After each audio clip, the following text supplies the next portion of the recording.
شروع کرتے پہلا سیگمنٹ جس کا نام ہے علم نور ہے۔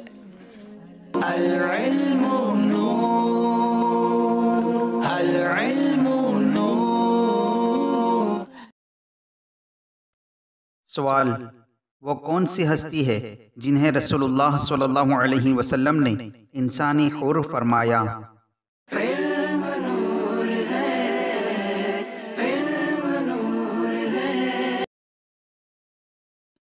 جواب: حضرت سیدتنا فاطمہ زہرا رضی اللہ تعالی عنہا وہ مبارک ہستی ہے جن کے بارے میں رسول اللہ صلی اللہ تعالی علیہ وآلہ وسلم نے ارشاد فرمایا، فاطمہ انسانی حور ہے۔ جواب درست دے دیا ہے۔ سوال: دنیا کے تمام پانیوں میں کون سا پانی سب سے افضل ہے؟ علم نور ہے، علم نور ہے۔ جواب: وہ پانی جو سرکار مدینہ صلی اللہ تعالی علیہ وآلہ وسلم کی مبارک انگلیوں سے جاری ہوا دنیا کے تمام پانیوں سے افضل ہے۔ جواب درست دے دیا ہے۔ سوال: قرآن کریم کی وہ کون سی سورت ہے جس کی ہر آیت میں لفظ اللہ آیا ہے؟ علم نور ہے، علم نور ہے۔ جواب: قرآن کریم کے 28ویں پارے میں موجود سورۃ المجادلہ کی ہر آیت میں لفظ اللہ آیا ہے۔ جواب درست دے دیا ہے۔ سوال: اسلام میں سب سے پہلے کس کا مال وراثت تقسیم کیا گیا؟ علم نور ہے، علم نور ہے۔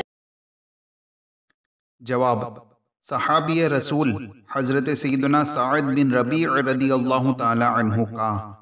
جواب درست دے دیا ہے۔ سوال: کس شخص کو قیامت تک روزے کا ثواب ملتا رہے گا؟ علم نور ہے، علم نور ہے۔ جواب: اس شخص کو جس کا روزے کی حالت میں انتقال ہو جائے۔ جواب درست دے دیا ہے۔ سوال: زیتون کا درخت کتنے سال تک رہتا ہے؟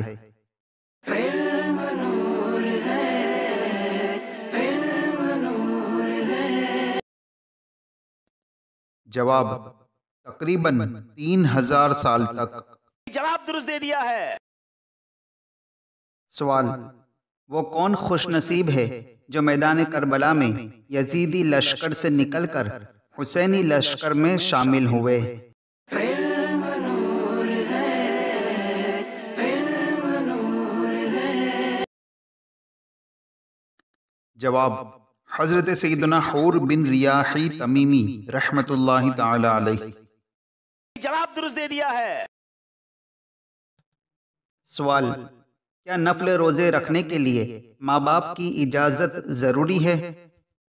علم نور ہے، علم نور ہے۔ جواب: نفل روزہ رکھنے کے لیے ماں باپ کی اجازت ضروری نہیں ہے، البتہ بیوی کو نفل روزہ رکھنا ہو تو شوہر سے اجازت لے۔ جواب درست دے دیا ہے۔